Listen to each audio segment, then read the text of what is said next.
Jemima. We found out that she had diabetes when she was 5. She was diagnosed DM1. Medyo fatal na yung kanyang diabetes at that time, but we didn't know that she had diabetes. We just found out when we went to the hospital because of her pneumonia, and it got worse.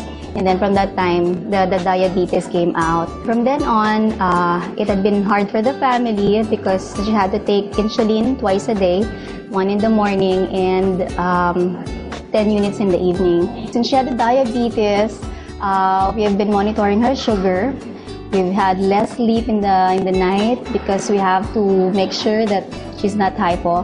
One time, around 2 in the morning, we all woke up with a scream. We couldn't understand her. She's just like screaming as if she was like in a nightmare stage. And then we were trying to wake her up, but she couldn't wake up. And then we checked her sugar. It was really below. It was at 20. It was like fatal. We thought we're about to lose her because she's not waking up. And when the screaming stopped, she was like a vegetable already. We took up a glass of water, put some honey, and mix it. And we tried her to sip it, even though she's having a hard time sipping it. We were able to manage doing it.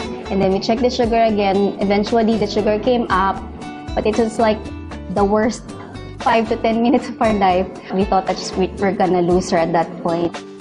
About 3 months ago, we were introduced to Flaminine. We were advised for her to take 2 caps a day. And since then, we were getting good blood sugar readings. When she used the Laminine, she started getting muscles. She was more alive, more focused than in her studies. We were getting less hypoglycemic stages, so that's the best part of it. My daughter has juvenile diabetes, and what scares us, eventually, when she gets older, her organs might deteriorate. I'm already doing fine. I can concentrate now in school.